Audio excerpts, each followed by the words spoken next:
Drives down and throws it down. Bases loaded. 2 out. Hard hitting to right. Back at the wall. Tie game. Big Puppy. No icing. For the first time in 39 years, the Boston Bruins have won the Stanley Cup. Anything's possible.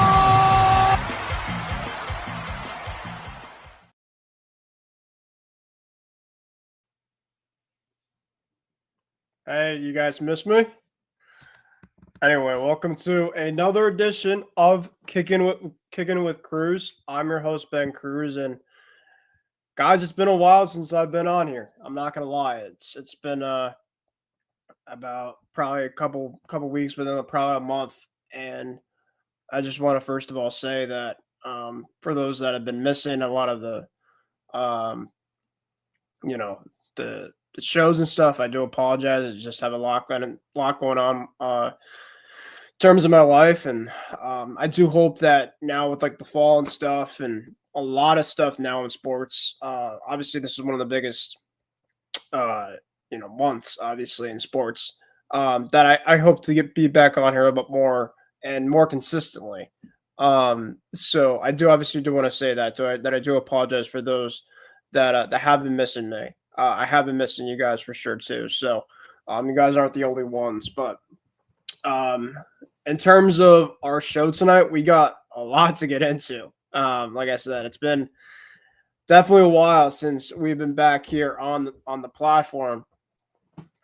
And so before we get started, I do obviously want to include my friend, my co-host, Isaiah Leon. Isaiah, like I said, it has been a while since I've had one of these type of shows, and I'm very excited to get back into having my show and to hopefully have this more on a consistent basis like I had last year, and get this kind of back up and running. So it's been a while since I've talked to you, so hopefully you're doing well yourself. And let's have a great show tonight, my friend. Yeah, man, I'm glad you're back on, Ben. It's been forever, like you said. There's been a lot of stuff going on in sports, from, crazy NFL games, crazy college football games, crazy, shocking firings in sports left and right. You got baseball playoffs right now, NBA starting up next week. Hockey is starting, and it's already been like 3 games, and I want the Sharks coach to be fired, so not a surprise there. I did go to Mike Misa's debut yesterday, so that was fun. I was glad to see him. It wasn't fun on Thursday night when I went to opening night and they lost because the damn goalie could not catch the puck with his hand. Instead, he missed it and it bounces into the net for a game-tying goal. One of the all-time blunders in all the sports right there. But yeah, it's a crazy time in sports, man. I can't wait for the show tonight because we definitely have a lot of stuff to get into, man. Yeah, for sure. We're definitely going to do a lot of what happened last week in the NFL to start. Then obviously we're going to preview this upcoming week.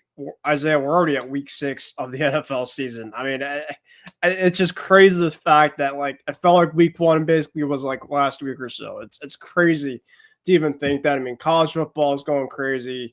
NFL is going crazy. We're in the MLB postseason right now. We're definitely going to be talking some MLB postseason tonight.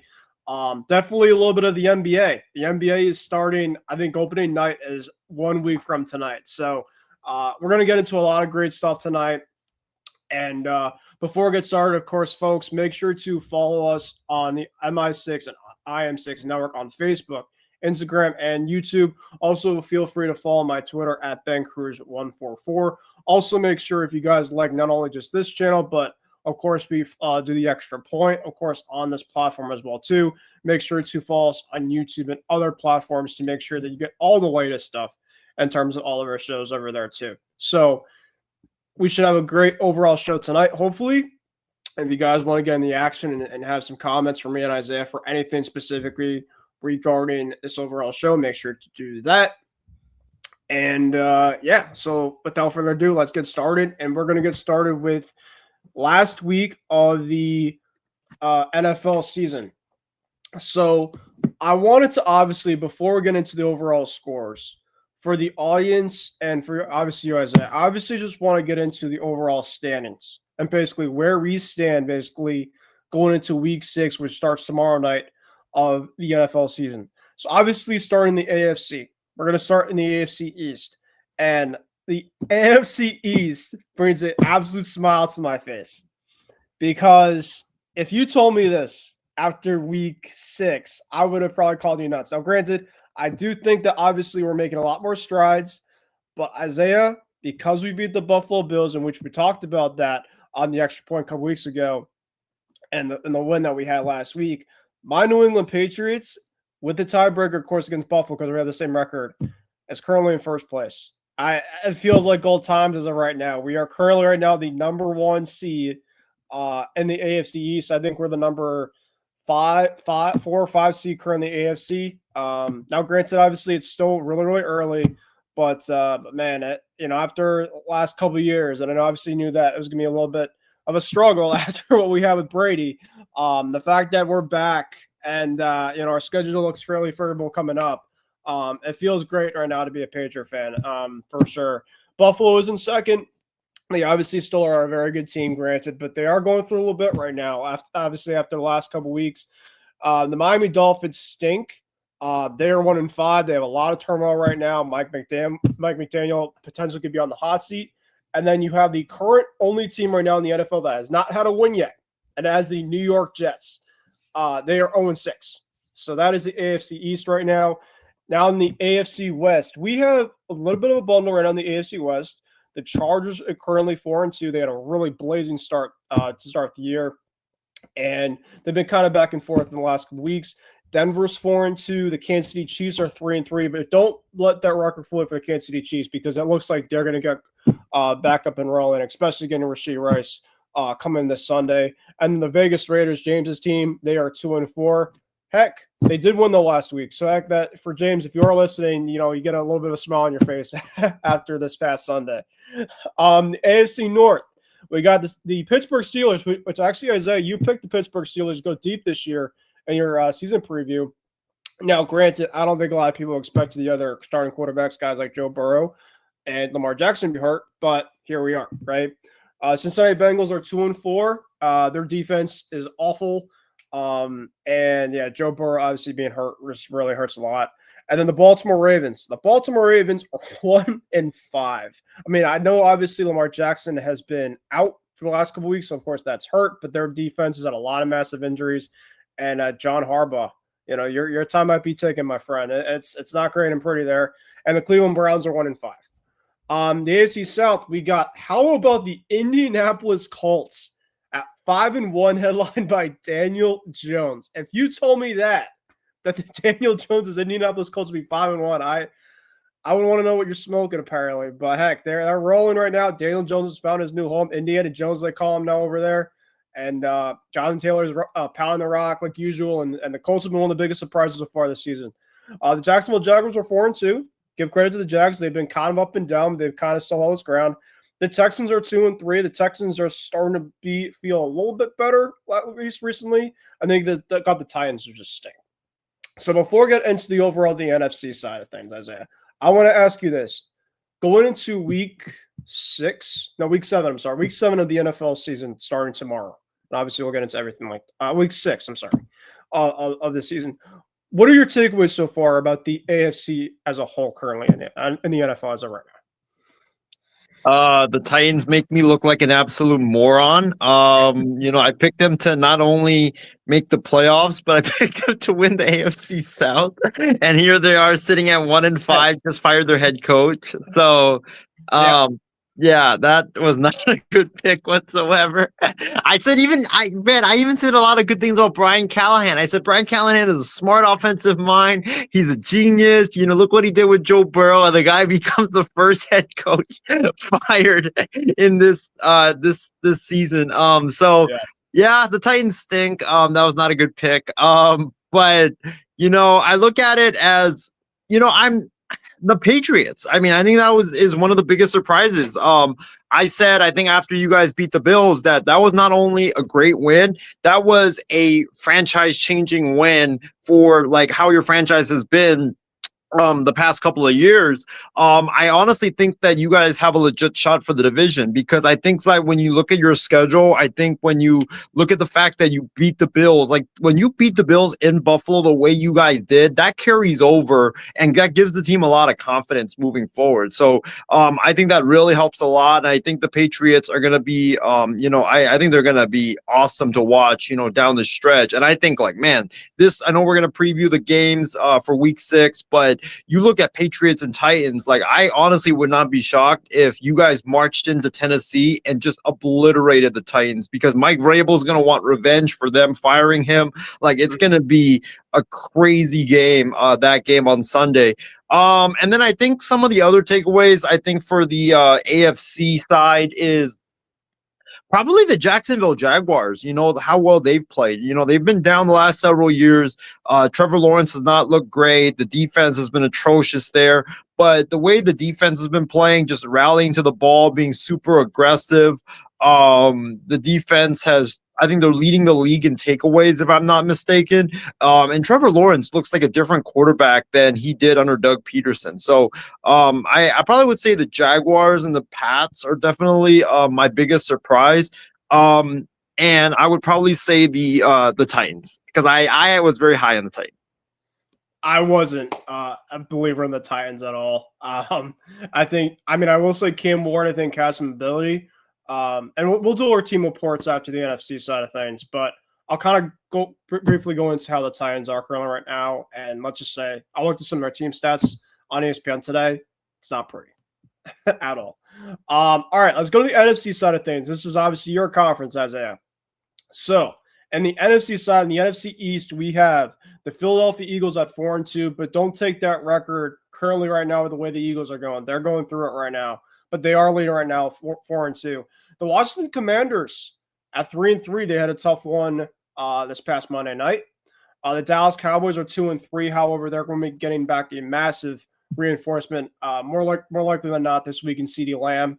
And then the Giants are 2-4, but man, they got a future ahead with that quarterback in Jackson Dart. He looks like he's going to be the real deal. Now in the NFC West, you got the San Francisco 49ers. Well, look at the NFC West right now. The San Francisco 49ers, your team, Isaiah, 4-2. The Seattle Seahawks are 4-2. The LA Rams are 4-2. And then, of course, you have the last team in the last place. You got the Cardinals at 2-4. And then the NFC North, you have the Packers at 3-1. You got the Lions at 4-2. The Vikings at 3-2, and the Bears at 3-2. So all the teams in the NFC North are currently above 500. And then the NFC South, you got 3 teams. We talked about the NFC South as potentially absolute shit division, and right now it's currently proving us a lot wrong right now. Of course, the only team right now that has been abysmal, which I think a lot of people are expecting, was the New Orleans Saints, and they're right now 1-5. But obviously at the top, you got the Tampa Bay Buccaneers, who just been absolutely incredible, headlined by Baker at 5-1. You got the Falcons, who had a massive win against the Buffalo Bills this past Monday, trying to carry it over. They're 3-2. And you got the Carolina Panthers, who I think you predict, Isaiah, that definitely going to prove some people wrong this year and surprise some people. They're 3-3. So that's the NFC side of things. So for me, I'll start with my thinking of this first in the NFC side of things. My current shock right now, personally, is the way that the Seattle Seahawks have been this year. Headlined by Sam Darnold. I know, obviously, Russell Wilson and kind of that, Wilson and Pete Carroll side of things, and they kind of went through a little bit of a quarterback situation, and then of course Darnold comes in. Jackson Smith-Njigba, of course, have been great, and they could be definitely a team to be a sleeper this year. I really do. They always seem to play well, no matter what the week is, regardless if they win or lose. And they're really good on the road. They're a really good road team, and they obviously do what they can to protect home field. And then my other is Caleb Williams. Caleb Williams, it looks like that leap has completely done a 180 than what we saw from this past year. And heck, Ben Johnson, man. Caleb Williams, you saw what he's doing now with Ben Johnson. It looks like Caleb Williams is starting to become the number 1 pick that we all basically accustomed to seeing. Of course, it took a year later, but the Chicago Bears look like they have their long-term piece, and it's because of a guy that they brought in who's an incredible offensive mind, in Ben Johnson. My biggest surprise right now is, I don't know as of right now. I mean, I will say, Dallas maybe, because Dak is playing an MVP level right now, but they're 2-3. That defense is just garbage. It's not good at all. Their pass defense, I mean, you could probably throw in their pass defense, obviously knowing the way their pass defense is right now. So I'll say my biggest surprise currently right now is definitely the Seahawks and the Bears. And then obviously my biggest disappointment currently as we go into week 7 is probably Dallas, just because that division is still kind of wide open, and that defense, obviously losing Micah, that pass defense has just been abysmal. Yeah, I gotta agree with you when it comes to surprises. I think the Bears, because I was kind of not buying on the Bears hype. A lot of people were hyping them up, like Ben Johnson, new coach. He's going to turn Caleb Williams around. That team, a lot of people had as their sleeper pick to maybe do some stuff and make some noise in the NFC North. And they played really well. I know they beat the Raiders. They beat the Commanders, which was a really shocking result, because I thought that the Commanders, that was going to be a game that I thought, look, the Bears, if they want to show the world that they're for real with how they've been playing recently, they got to go into Washington, D.C., a place that is not easy to play, and then beat the Commanders. And they actually did it. So very impressed by the Bears. Ben Johnson's definitely got Caleb Williams turned around and balling at a really high level. And then also don't forget about the defense. I think the defense has taken a lot of strides under Dennis Allen. They have played really well this season, which am very shocked by.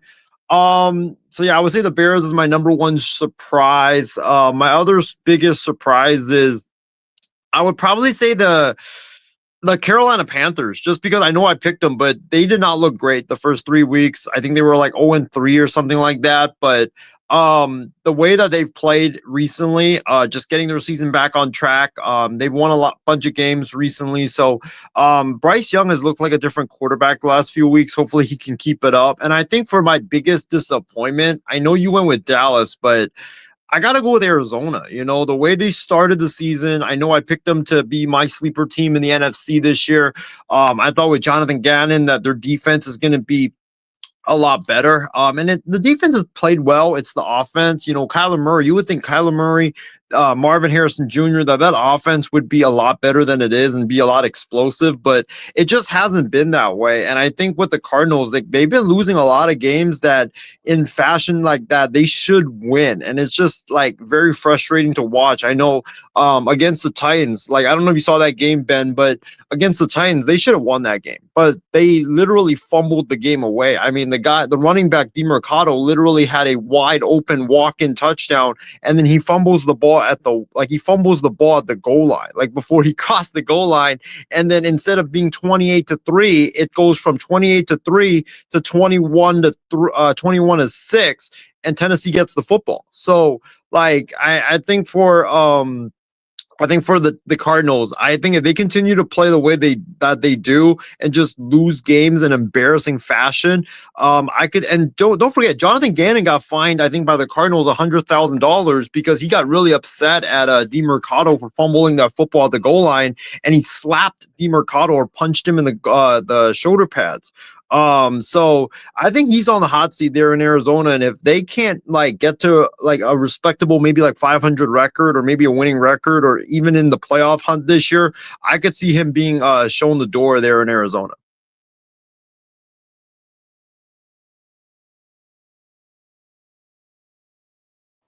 Sorry about that. I was on mute. Okay, let's get into our team reports now. Obviously, we'll stay with this. Then, of course, we will get into hold on. Let me just switch this banner up here. Okay, so I'll start with my team and the Patriots. So, of course, the Patriots right now are currently playing some of their best football that they've been playing in a long time. Obviously, I know, Isaiah, you were talking about our win in Buffalo. And sometimes when you have a win like that, the biggest thing is what's the carryover going to be like, right? You're obviously going into an environment in New Orleans against a team that's 1-5. But, you never know with a lot of these bad teams. they'll show up if you don't show up. Obviously, turn the ball over. And the Patriots have shown in the past in the last couple of years when they've had some pretty good wins, they followed off with a tough one. You know, it was like a kind of a trap game. So I was really curious to kind of see in terms of like if they'd be able to kind of handle like the way after that they won against the Bills.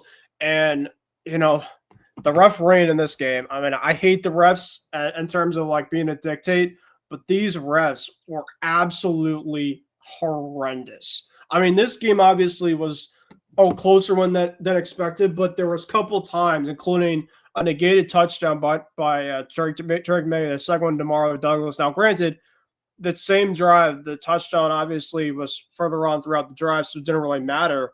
But then you had a play where Drake May probably threw his best ball the whole entire performance, the whole entire game on Sunday, and it was negated by the referee apparently saying that Stephon Diggs basically kind of touched the defensive back and made it as an offensive pass interference.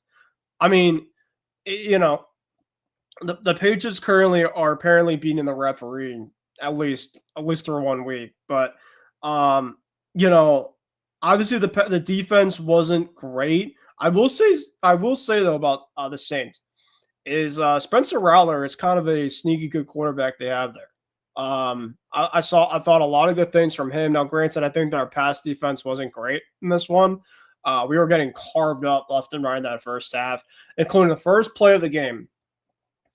Spencer Rattler threw about a 50-yarder, 60-yard pass to Chris Olave, and Kyle Duggar absolutely toasted. Now, this was obviously Duggar came in because Jordan Hawkins was out. He's one of our better safeties.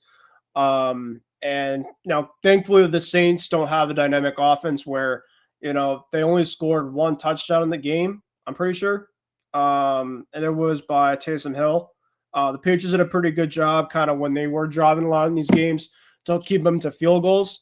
And the Patriots, the first half, I thought it was their offense that kind of really carried them in this game, and the defense kind of carried them in the second half. I thought the offense was a little more stagnant. Give credit to Brandon Staley over there as a defensive coordinator, but I never really had a doubt in this game that we were going to lose it. It was just kind of one of those like annoying type of games kind of at the end. The fact of like there always kind of seemed to be something where like it just drove you nuts.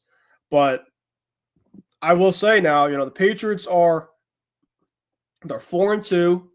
Drake May is playing like an MVP candidate, and this is not me being a complete homer. Drake May is putting up some of the best stats that he's had, at least. I mean, he was 18 of 26, 261 yards, 10 yards per passing attempt, and 3 touchdowns, no interceptions, only 1 sack.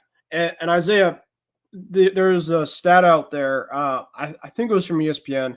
In terms of Drake May's 20-plus yard per pass attempts, he has like a 95-plus in terms of like a QBR rating. I mean, it's absolutely ridiculous in terms of what the overall leap so far, at least in the first couple of weeks of this second year. And, of course, Josh McDaniels, right? You know, Josh McDaniels was somebody that really elevated Mac Jones in 2021. And, you know, you're hoping to see that with Drake May, but just more on a consistent level. And Drake May also brings that running element, too, that Mac Jones unfortunately couldn't have brought. And they now have Stephon Diggs as the number one guy, a go-to type of guy. But you saw obviously what Diggs did last week. He had 9-10 catches. You know, the Saints did a pretty good job keeping him in check. So what do? They went to other guys to step up. Guys like Kayshon Boutte, guys like Hunter Henry, you know, other guys have been stepping up, and it's a team right now that has a massive belief, and you had to get the right coach in there, Mike Vrabel. And so everything kind of seems like it's kind of coming together at the right time, and I'm just really happy for the way this team's playing right now. I mean, there's not really – I mean, if there's any type of criticism right now with this team, it's probably the running game. You know, of course, you lost Antonio Gibson in that Buffalo game. You know, the pass defense definitely could be a little bit better. But I think all in all right now, the Patriots are playing some of their best football right now. And you just kind of hope that what they're playing right now, they can continue at least for the next couple of weeks as their schedule coming up. You have at Tennessee, you've got Cleveland. Atlanta's going to be tough in about 2-3 weeks. But you know, there's a lot of games coming up that, as a Patriot fan, I'm looking at. I'm like, I'm excited to play, and I'm expecting a lot of wins this year. I really am. I didn't really know. I thought this team would be better this year, but I didn't expect that Drake May. Like, I'll not. I won't be. I'll be honest. I didn't expect Drake May to play like this right now. I'm not, and I'm so happy that he's playing this way. And you just kind of hope that we kind of keep this train going here. Yeah, I think you hit the nail on the head. I think like that Patriots game against the Bills, that was one of the very first Patriots games that I had actually sat down and watched from start to finish. And I was like you, I was very like iffy on Drake May coming into the season because I know a lot of people had said like, look, Drake May, like he has all this talent, like a lot of people were very high on him, saying this could be potentially the sleep like of he's gonna have a great year, franchise quarterback, all that stuff. And the thing is like after like 1 year like is a very small sample size to name someone your franchise quarterback. So I had to kind of watch him to see how he was going to do. And man, he blew me away in that Bills game and really showed me that, yeah, he is truly the right franchise quarterback for the Patriots. The way that some of the throws that he was making, the off schedule plays, it was just very impressive to watch. And I think with your Patriots, Ben, like, just seeing like the team, that big win against Buffalo, like I'm telling you, that's going to catapult you guys, I think, to great things this year. So I think I'm looking forward to seeing like, yeah, how you guys do the rest of the way. But as far as like the Niners are concerned, going to them now, I think it's crazy because San Francisco and New England has the same identical record. I don't think anybody was like saying that before the season that was going to happen. But yeah, we're 4-2. Just lost to the Bucks, sadly. In Tampa Bay, it was a very hard fought game. But look, Baker Mayfield made me eat crow because in our group chat, I was saying Baker was playing like trash. I was saying like Baker was, and Ben knows where I'm going with this. I was saying that Baker Mayfield was playing like the Pillsbury Doughboy, and literally after I played, I said that Baker Mayfield kicked the 49ers ass and absolutely lit us up down the field. We lost Fred Warner for the season, which hurts big time. The defense has already kind of been very iffy this season. We cannot get to the quarterback, sadly. Now we lose our middle linebacker. That's going to really hurt a lot. We already lost Nick Bosa for the season.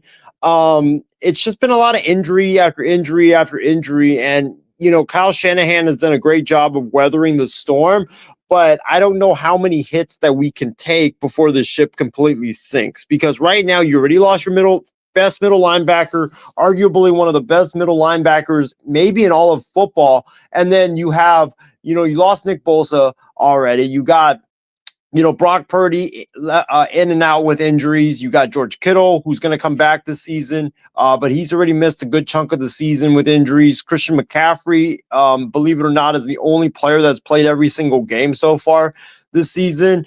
But yeah, like with the Niners, I think like the biggest strengths of this team is like our ability to be resilient. I mean, the 49ers, doesn't matter who's playing, who doesn't matter who's in the lineup, their guys are stepping up left and right and just performing at a really high level, which is very great to see and very impressive.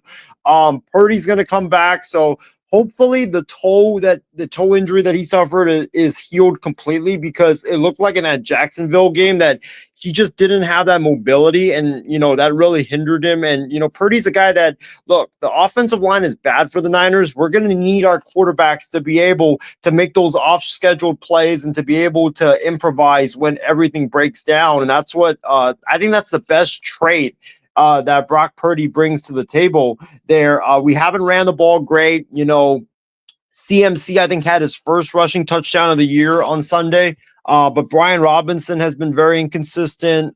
We just haven't been able to run the football great. But the passing game, with Kendrick Bourne, your former Patriot, Ben, he's actually been balling for the 49ers. Back-to-back 100-yard reception plus or 100-yard games for him.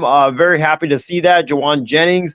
If you talk about a guy, Ben, that might be on his way out of San Francisco, it might be Juwan Jennings, because he and Kyle Shanahan had a very heated argument on the sidelines on Sunday, and he just hasn't produced the way that he's capable of producing. And now you look at Kendrick Bourne, it seems like he's filling the void that the role that Juwan Jennings played for the 49ers last year. So if you look at trade deadline candidates potentially, that could be a guy out there that the 49ers could be willing to trade. And we're getting our guys back. Kittle's coming back this upcoming week, it seems like. Pearsall, I think Ricky Pearsall's coming back maybe next week. Maybe this week, maybe next week, who knows?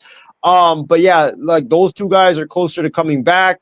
The offensive line is a major concern for the Niners, because if you watch the game on Thursday Night Football, if you watch the game on Sunday, our quarterbacks, it doesn't matter if you put Brock Purdy out there, it doesn't matter if you put Mac Jones out there. Heck, you could get Curtis Rourke, our 6th round pick, in from a redshirt year and play quarterback. Every quarterback's getting beaten up. Like, they're getting no time to throw the football. And I don't know what's going on right now. I know the Niners offensive line in the past has not been pretty, but this might be one of the worst that they've played, because like they just cannot give the quarterback time to throw the ball. They're not even opening up lanes for running backs to run the football. That's why we're really struggling right now when it comes to running the football. Like, I'm honestly, I'm afraid like that with Brock, that, he's going to just get that injury worse, because the offensive line cannot protect him, and he's just going to continuously get hit. And that's the issue you saw with Mac Jones. That's the issue that Brock has had to deal with when he's played for the 49ers. So the offensive line's got to get better. Like, I think if you're John Lynch, you better be looking for like maybe 1 or 2 offensive linemen when it comes to the trade deadline that you can acquire and plug in right away. Because with this offensive line right now, like, I would not be shocked if like more of our quarterbacks go down, because they just don't have time to throw the football, and they're continuously getting hit. And then on defense, pass rush is the biggest concern right now. We're not getting after the quarterback. We're somehow, some way surviving without that right now. But, I think we got to make a trade for like a Trey Hendrickson, because we need to get someone to replace what Nick Bosa brought to the table. The secondary's playing all right now. But I think if I had to name an MVP, Ben, for our team, Eddie Pinheiro. Freaking Eddie Pinheiro. That dude, I know Jake Moody made those game-winning field goals against the Commanders this past weekend, and good for him. But Eddie Pinheiro has been perfect for the 49ers. And I went through 4 years of Jake Moody, and every time, like the kicker would come out to kick a field goal, I would be clutching my heart, because I would be like, dude, he's going to either miss it or he's going to like barely scrape it in. But Eddie Pinheiro, every time he kicks the ball, it's right down the middle, no matter if it's 30 feet or 30 yards, 40 yards, 50 yards, even 60 yards. Like, the dude is absolutely clutch. And I'm so glad that, we finally found our kicker, because, the last 4 years, the kicking game was like the thing that would make the Niner fans just go crazy. But yeah, I guess that's the team report on the Niners, that, hey, we found our kicker.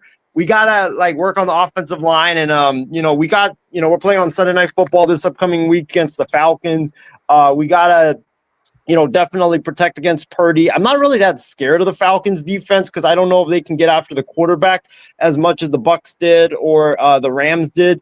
But after that, I mean, you got a pretty easy schedule with, I know the Giants are surging right now, but I don't know if I really believe in them. And then you have the Texans afterwards. That should be a fun battle. But yeah, the Niners got some really they've got some winnable games coming up. All right, let's do some predictions with the week 7 approaching us. Well, now today for me, as it is past 12:01 at the dot, and it's 9:01, of course, your time. Well, let's get into some games this upcoming week, and let's see in terms of how we both do in our predictions. I know, obviously, last time we did it, I think we were pretty much around the same. So let's see if we're going to be on that same track, or if we differentiate, this week, and hopefully we can kind of get back on the trend here, doing this and doing our picks. So let's start off with Thursday Night Football, right? The 4-1 Pittsburgh Steelers against the 2-4 Cincinnati Bengals. That's going to be our Thursday night game, 8:15 on Amazon. Pittsburgh is a 5.5 point favorite. The over/under is 44. The Bengals shut down Mike Gesicki, the tight end, due to a pec injury. I will say this, Isaiah, about this game. Yes, obviously the Bengals, of course, they brought in Joe Flacco, which I thought that was a very fascinating type of move for them. They're just obviously just trying to get a veteran to go in there. And I mean, granted, he did play pretty well for them in their debut against Green Bay, but it's really that their defense has just been a complete train wreck. They really haven't changed really much of that defense for the last couple of years, and really has not changed much. And Pittsburgh does a pretty good job with their offense. They have a pretty good identity in terms of what they want to do. They can use their tight ends, two tights. They can use Jalen Warren in their backfield, either by the catch, either by the run. Obviously, DK Metcalf's done great, and Aaron Rodgers is obviously playing serviceable, fine football for them. So, for me, I'm going to go with the Pittsburgh Steelers. There is one caveat, though, to be worried about, and as Mike Tomlin on Thursday Night Football, I was watching the Pat McAfee show today, and J.J. Watt had an interesting stat. I think it was either him or there's a Pittsburgh Steeler fan that's one of their guys on their platform. And he said that AFC North opponents on Thursday Night Football with Mike Tomlin's record, it's not been great. So there's one caveat, and of course, those two teams, they always kind of seem to play close by each other, but I'm rocking the team that's just better on both sides. Pittsburgh obviously doesn't have a great pass defense, so maybe Cincy can score some points, but I'm going to go with the better offense and the better quarterback, and that's Aaron Rodgers, and the team is playing better. So I'm going to go Pittsburgh. Yeah, I'm going to go with Pittsburgh as well. I think Aaron Rodgers has a field day against that weak Bengals defense. And I just think with that Pittsburgh defense, who has played a lot better than they did when the season started, I feel bad for Joe Flacco. I mean, he might need some icy hot after that game because he's going to get hit like heck, dude. Like, and I know they have the weapons there. They can make it kind of interesting. But if Flacco doesn't have time to throw the football, like he's not going to be able to get the ball to Jamar Chase or T. Higgins or any of the guys that they have. So I'm going to go with the Steelers, and I think the Steelers will win this game by a pretty wide margin. All right, so we both have. Let me just get in our picks here. So we both have Pitt in this game. All right, now we're going to go into our Sunday slate. And, of course, we have another early game slate for this Sunday. And we're going to go to London, to Wembley Stadium, a very well-known place there. Looks like there's going to be some rain in the forecast. We got a very intriguing matchup, actually. The 4-2 LA Rams against the Jacksonville Jaguars at 4-2, their respective selves. That'll be at 9:30 on Sunday on NFL Network. The Rams are a 3-point favorite. Over/under is 44.5. The Rams, though, will be without a massive piece that they got that was hurt last week, and that is wide receiver All-Pro Puka Nacua. So that'll be interesting to kind of see how things go. So I look at the battle of the trenches in this game. I think Stafford obviously is the better quarterback than Trevor Lawrence. The Jaguars obviously been kind of an up and down type of team. You obviously for them, they saw a good win against the Chiefs a couple weeks ago, and then of course a little bit more of a declining game against the Seahawks at home. Reportedly, they're going to use Travis Hunter a little bit more in their offense, and Brian Thomas Jr. is starting to kind of get going after a very, very rocky start to start the season for them. But I'm going to go with the Rams here. I think the Rams, even without Puka, is just a better overall type of team. I think Matthew Stafford's going to do a pretty good job against that defense. Sam Darnold did a really good job against that defense last week. And I do think that the defense, I think the Rams are just a much better defense. If they can get pressure on a guy like Trevor Lawrence, I think he's going to be bound to have a couple of turnovers in the type of game like this. The Jaguars always seem to play, though, internationally. They always seem to play really well, so my pick might be a little bit hazy. But I'm going to ride with just the overall better team, the better coach, and that is the LA Rams. I'm going to go with the Jags, but I think this is going to be a fun game. I think that you're going to have two quarterbacks going at it, two good offenses going at it. So I'm definitely looking forward to this game. Like you said, I think it comes down to really the battle of the trenches, but I think that the Puka Nacua injury is going to hurt a lot for the Rams, because I don't know really like who else is Matthew Stafford going to get the football to that he really trusts. And I think like when you look at Puka Nacua, it lets Sean McVay do a lot of creative things on offense that he might not do without him. So I'm going to go with the Jags. I like what they're doing. I like them, using Trevor Lawrence's legs a lot more, getting him out there in space. Travis Etienne has been a beast this season for the Jags. He's not fumbling the football, which is very surprising. And then you look at them using Travis Hunter more. Like I would rather like to see them like use him like in motion sometimes from left to right, or like use him, get him out on a jet sweep because he's really fast too. So but I think with the Jags, look, I think it's gonna be a fun game. I think it's gonna come down to the end, and I think that I think Jacksonville pulls it out at the end. All right. Now we're going to go to Chicago. The 1-5 New Orleans Saints taking on the 3-2 Chicago Bears. The Saints, obviously, with a really tough loss against my Patriots. The Bears are coming off of a massive come-from-behind victory in Washington against the Commanders. The Bears are currently a 5-point favorite. The over-under is 47. There is some news. Apparently, DJ Moore got an injury. He's currently at the hospital. He's currently day-to-day with a groin injury. I'm going to go with the Bears here. I know that the Saints probably could be able to put some points up, trying to play for pride, trying to get a second win on their belt. But, man, Caleb is just playing really good football. They're on a 3-game winning streak, including a win coming off of their bye week. They're just playing really good football. I'm going to ride the way they're playing at home. And just the Saints are just a team that it's just really tough for me to kind of bank on a team like that right now. So I'm going to go with the Bears. Yeah, I'm going to go with the Bears as well, but I think that this game could be it could be a lot closer than I think a lot of people are going to expect, because the Saints are very sneaky. They always give teams that you don't expect them to give. They always give them a run for their money, especially in the beginning of the game. So I think the Bears are going to win. They have more talent, but I think I could see the Saints giving the Bears a run for their money until probably like maybe the start of the fourth quarter. So I'll go with the Bears. I think Ben Johnson dials up a lot of creative plays in this game.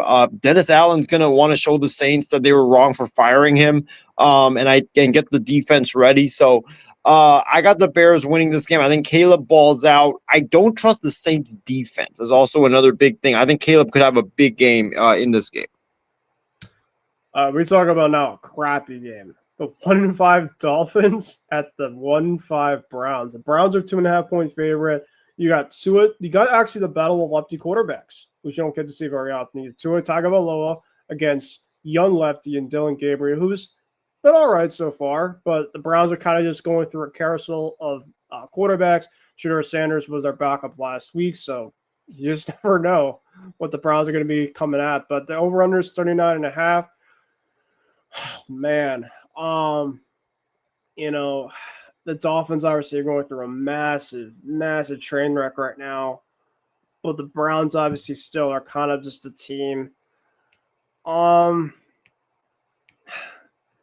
know what? I'm going to go with the Browns here. The Browns, I think, defensively, I think that they can get some pressure on a guy like Tua.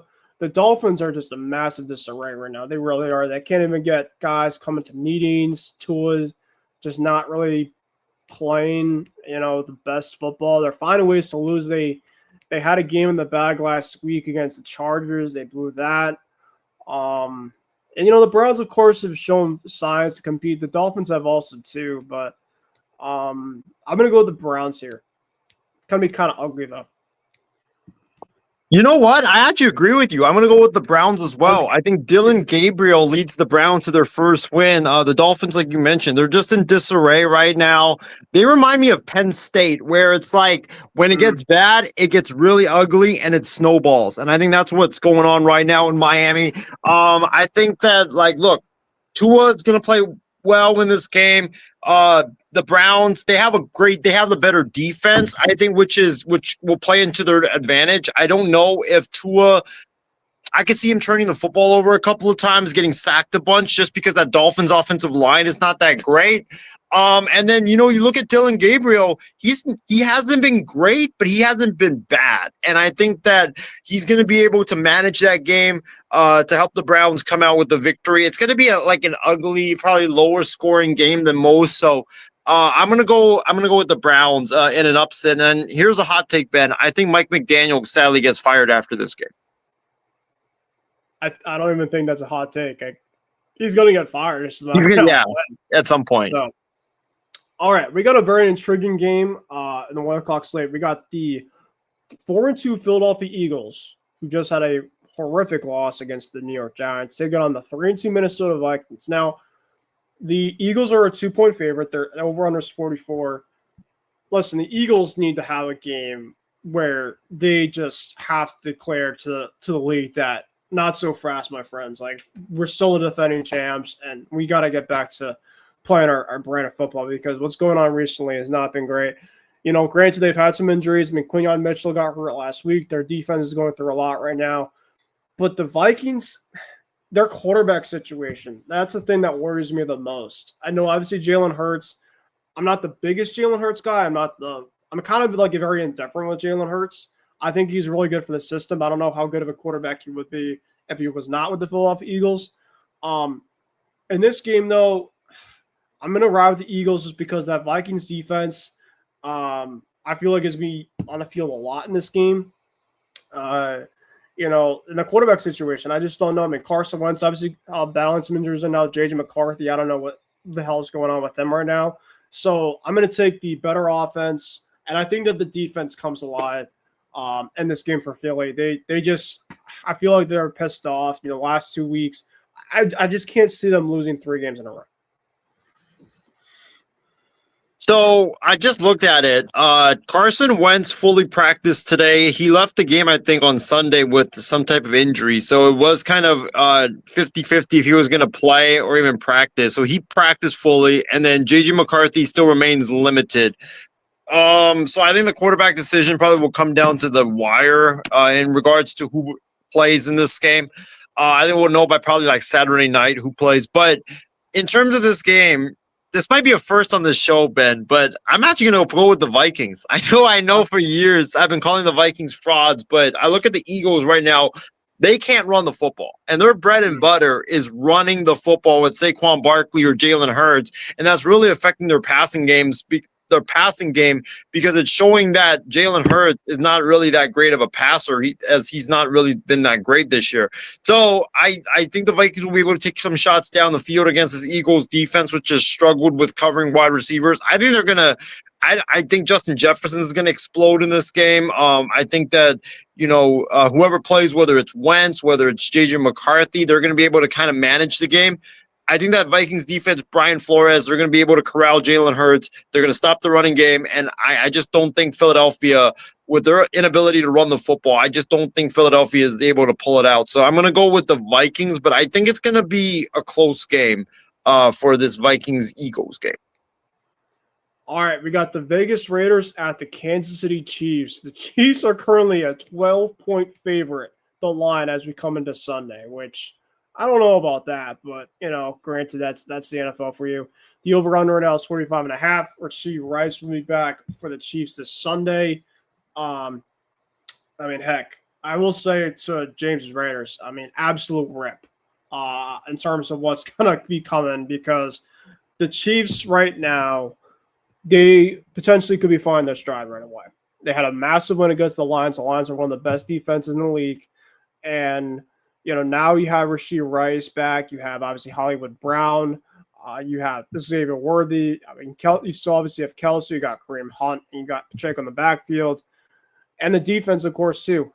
You can't, rule out that defense. Geno Smith, too, has interception problems left and right. That's going to be a raucous environment. I'm going with the Chiefs, and that 12 right there, I'm having a cover on that. I'm smashing the cover. I think that this could be a 2-score type of win for the Kansas City Chiefs, especially when they have one of their best guys coming back. So the Chiefs' offense is their rock. The Raiders' defense is what is killing them right now. They can't stop a nosebleed whatsoever. They gave up 40 points in 2 of the last 3 games. So, and they can't even get a pass rush outside of Max Crosby. So, you really think that if you can't like get a pass rush on Mahomes, or your defense sucks, that you're gonna be able to stop Mahomes now? Like, nah, the Chiefs are gonna blow out the Raiders. Like, this is at Arrowhead too, right? Yeah. Yeah, like it's a recipe for disaster. Basically what has to happen is Geno Smith, who leads the NFL when it comes to throwing interceptions, he's gonna have to go into a shootout with Patrick Mahomes. Yeah, that's not gonna happen. So give me the Chiefs to win this game. It's not even gonna be close. And I think on Extra Point on Sunday, we're gonna have James ranting about how bad things are going in Raiderland. I think the thing though is I don't think he's going to be shocked if they lose. To be fair, on No. Sunday. So I mean, heck, as a Pats fan, if we played Arrowhead, I would count that as a loss too. So, all right, now this is a game that I'm curious to see what your predictions on. The Carolina Panthers at 3-3 taking on the 0-6 New York Jets. Now, I will say this, and this might be coming as a shock because I don't choose this team often to win games, and maybe it's just me, feeling bad for them. But the NFL is just so wacky. It's so weird. The Panthers are not a great road team. They're 0-3. The Jets have been so many games where they honestly should have won. They've been a lot of close games. The Jets stink. They are awful. They're horrific. And they're not going to have many wins this year. But I'm going to pick the Jets to get their first win this upcoming Sunday against the Carolina Panthers. I think that this is going to be finally a game where Jet fans can be like, finally, kind of a sigh of relief type of thing of like, we at least can get out the schneid for a week and then just go back to sucking for the rest of the season. It's probably not going to be a great game, but Bryce Young has just been very up and down. He's been pretty good, honestly, at home, but his road splits have not been great. So, heck, I'm going to go with the Jets here. And heck, if the Jets lose this game, I'm probably not going to pick them the rest of the season. So, Jet fans, if you listen to me, listen to my Patreon at first, but I'll pick your team for this week, and we'll see what happens. Well, it's funny because, Ben, like all the Jet fans, like you live in the New York, like that area. Jet fans you live in Connecticut, but like you know that area. I live in the NYC metropolitan area. It's been disaster. Yeah, like Jet fans are literally trashing Aaron Glenn right now. Like I know it's bad on Twitter. Like I just can't imagine how bad it is. Right. Yeah, how bad it is there. But yeah, I could see this being a trap game just because like the Panthers are the better team talent-wise, and also like the Panthers, like they have the better quarterback. Like Justin Fields sadly just cannot throw the football to save his life. And the thing is with this game though, Ben, is I trust Dave Canales more than I do with Aaron Glenn. What he did at the end of that first half with Broncos and Jets, that was just like, what are you even doing, dude? Like some of the stuff that's been going on with the Jets is just like makes you scratch your head a lot of the time. So I think it's going to come down to the end, and I think it comes down to coaching, and I think that Aaron Glenn's going to find a way to mess it up again. And I think that I think he's going to find a way to have like a blunder and just mess it up. And I'm going to go with the Panthers, but I think it comes down to the end, and I think that the Panthers win it because the Jets just have like a Jets-like blunder to like lose the game. Like I could see it, Ben, where it's like they're down by 4 points. They need to score a touchdown. They need to hurry it up. And for some reason, they pull a Dak Prescott Cowboys moment and snap the ball with 0 seconds left, or some nonsense like that. Like I could see something like that happening in this game. Like I think Aaron Glenn's a decent coach. I don't think he should get fired, but he like the guy makes just so like you think Hugh Jackson was bad. Like the guy's making some really horrific. Like what was I still don't understand what the point of that like indecisiveness where you literally let 25 seconds off the clock. You remember that, right? The Jets Broncos. Yeah, right before halftime. Yeah. They let 25 seconds off the clock because Aaron Glenn could not decide what the hell to do. Like, and they had a timeout too. timeout, which makes it even worse. Yeah, it's a coach where he's completely over his head right now. He feels like that he could just go and do his thing like he usually does, and he's having a massive eye-opening type of start so far for that Jets team. Let me just say that. All right, and to complete the 1 o'clock slate, we got my team, the New England Patriots, taking on the Titans. I mean, listen, the Patriots obviously are riding high right now. The last couple games here. The Titans, listen, this could be another trap game for the Patriots, but I feel a lot better personally against the Titans than I was against the Saints. I'm not going to lie. I saw some of the team stats for the Titans, Isaiah. They're averaging less points per game than the Jets offensively. They have one of the worst first down conversion rates in the league. I think it's like less than 30%, their first down conversion rate. Tony Pollard, who is a decent running back, he's only averaging like 3 to 3.5 yards per rushing attempt. That offensive line is one of the worst in the league. This defense about a feast. Going the Patriots here. I'm going to go 27. I'll go 23-14. No, sorry. 23-13. I'm going to go 23-13 Patriots. 10.1 for the Pats. Ben, why did I pick the Titans to make the playoffs? And why did I pick them to win the AFC South? That might have been my dumbest pick in my history of making picks. Like, hey, listen, mistakes happen, man. This is why you have bold predictions in the beginning, because you could be right for some, you could be wrong for some. It happens. I literally picked this team to make the playoffs, and not only are they bad, like they're historically bad. With all this, yeah, with all the stats that you just named. But yeah, I'm gonna go with the Patriots as well. Like this is in Tennessee. Mike Vrabel's going back to his old stomping grounds, where he knows that the Titans made a mistake by letting him go. So obviously he's gonna want to take it to the Titans. The Titans defense sucks. Their offensive line can't protect. The Patriots got a tremendous defensive line. So Cam Ward's gonna be either running for his life or he's gonna be on the ground all the day in this game. So I'm gonna go with the Patriots to not only win, but I think this game's not going to be close. I think the Patriots are going to blow them out. Like, I think this game is going to be like a 27-3 type of game, or like maybe even like a 30-7 type of game. It's not even going to be close. The Titans defense isn't great outside of Jeffrey Simmons at the front. And Cam Ward is just holding on to the ball way too long, personally. And it hasn't been pretty for him at all.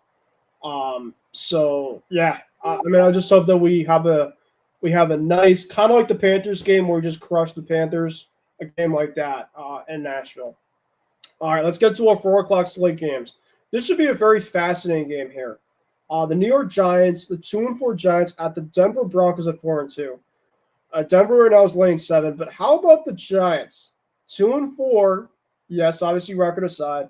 But man, Jackson Dart, I think, could be their future guy. He was very impressive against the Eagles. He's had some really good flashes in the past. Cam Scatterbo, that running back, has been an absolute beast for them. And they have one of the best fronts in the league, headlined by Brian Birds, Kayvon Thibodeau, and Abdul Carter. That Giants team is definitely on the come up, and for all the Brian Dable firing stuff, maybe kind of put that to the side for a little bit, because the Giants are starting to hit their stride a little bit. You know, they had a big one against the Chargers. They had a good one against the Eagles. Obviously, they had that game in between against the Saints, but they kind of had back and forth. But they've been playing a lot better recently as of late. So don't rule out this Giants team just yet. But they're going to Denver. Denver's one of the toughest places to play. Denver's a very good team at home. I'm going to go with the Broncos, but I think it's going to be a lot closer than people think. Yeah, I'm going to go with the Broncos as well. I think, look, the Giants, like you said, the offense has looked a lot better since Jackson Dart took over. He can extend plays, and with that offensive line, he's going to need to. I know they don't have Malik Neighbors, but they still got some weapons that he can throw the football to. Cam Scatterbo, like you mentioned, he's been an absolute monster this year for the Giants. But going into Denver, tough place to play, raucous crowd, mile high. That defense for the Broncos, like, they love to get after the quarterback. So I could see a situation where Jackson Dart is just running for his life in this game. But yeah, I'm gonna go with the Broncos. I think the Giants make it competitive, but I think the Broncos too much talent, and Sean Payton is an absolute genius. All right, this game we could definitely be on different terms for because it's one of the best games on the slate. The 5-1 Indianapolis Colts going to take on the 4-2 Los Angeles Chargers. The Chargers are actually the favorite right now in this, despite obviously the Colts having a better record. But the Chargers have a 1.5-point favorite, over under at 48.5 for this game. There's going to be a lot of points in this game. I will think that there's going to be a lot of points in this game for both sides of things. But I'm going to go with the Chargers here. Chargers are the home team. Harbaugh against the Colts and Daniel Jones. Listen, the Colts have been great this year, but they're kind of due for another stinker, to be honest. I'm going to go with the Chargers. The Colts have this high flying offense, and then the Chargers, they like to just run the football, grind you down, and just like play a really slow style of football.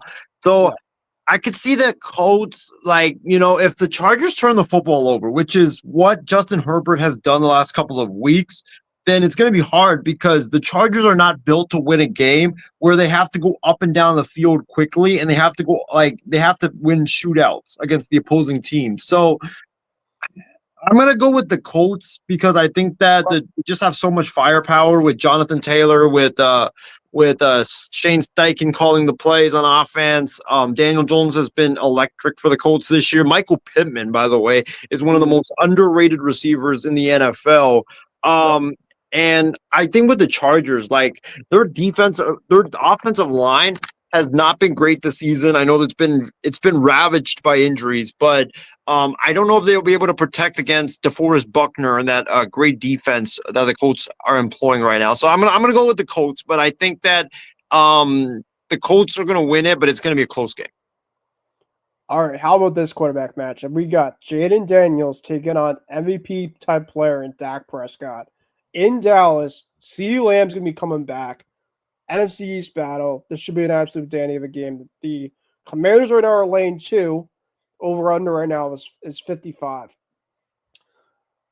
Isaiah, the Commanders had a terrible loss on Monday against the Bears. They had the game right there in the bag, and they found a way to choke that one. But this is the thing in this game. The Cowboys' pass defense. That's going to be my main takeaway. Commanders have the offense to just absolutely exploit that. Jaden Daniels says the arm to exploit that pass defense. Bryce Young was able to exploit it like crazy last week. I'm taking the Commanders here to go into the Big D to get that victory, and then for them to have a bounce back victory against the Cowboys. I'm going to go with the Cowboys in this game, but I think that it's going to be like a game that's like the Cowboys and Packers game that happened, but this time it won't end in the tie. I promise you that. But it's going to be a high-scoring affair because both of these two teams have really good offenses. They got really good play callers. They got really good quarterbacks. They got great weapons on both sides they got great weapons on offense. They don't play defense. That's the thing with both of these two teams. So I'm going to go with the Cowboys in a shootout. I think it's going to be so much fun to watch this game before, the Niners-Falcons Sunday Night Football game. But I'm going to go Dallas. I'll probably say like 37-34. I think they kick a game-winning field goal to win this game. All right, this might be one of the most lopsided games of the week. These 3-1-1 Green Bay Packers against the 2-4 Arizona Cardinals. Cardinals don't seem like they're playing great football at all. They kind of seem like they're just a team that's kind of stuck in the mud.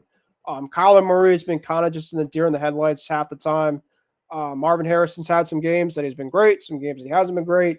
And Trey McBride, I know, has obviously had some good things kind of going for them, but their running game. I mean, you lost James Conner, one of the best backs in the league. It feels like they're just very up and down sporadically. Their defense definitely has a ton of holes.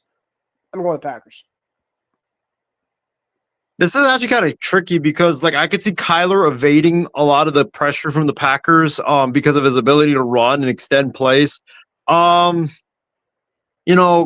Arizona's defense they're not bad, but they're not great. Packers are a team that, Jordan Love, like he's kind of like Justin Herbert in a way where it's like he turns the ball over like heck, but he's kind of like there's moments that make you go like, wow, this guy's awesome. And then there's moments like, dude, what are you even doing? Ah, this is tough. I'm gonna go with the Cardinals in an upset. I think that at Ooh. Arizona in Phoenix, the Cardinals they need to, they got to get off the schneid a little bit. So I think the Cardinals they pull it off. Kyler makes some really good plays down the stretch to win them the game. All right, here we go. Sunday Night Football. This should be a fun game. Not only because it's your team, Isaiah, but the Falcons could be very good this year, sneakily wise. Obviously their high win against the Bills this past week. So I'm gonna go first. The Niners currently are a 2-point favorite. The over/under right now is 47. Isaiah, I want to go with your team, my friend, but I'm gonna go with the Falcons here in an upset. I think like you said, the 49ers have a ton of problems in their offensive line. The Atlanta Falcons is the one team currently right now you do not want to have your offensive line in bad spirits. They blitzed Josh Allen this past Monday. I think about 45-50% of their defensive snaps. They come at you like crazy.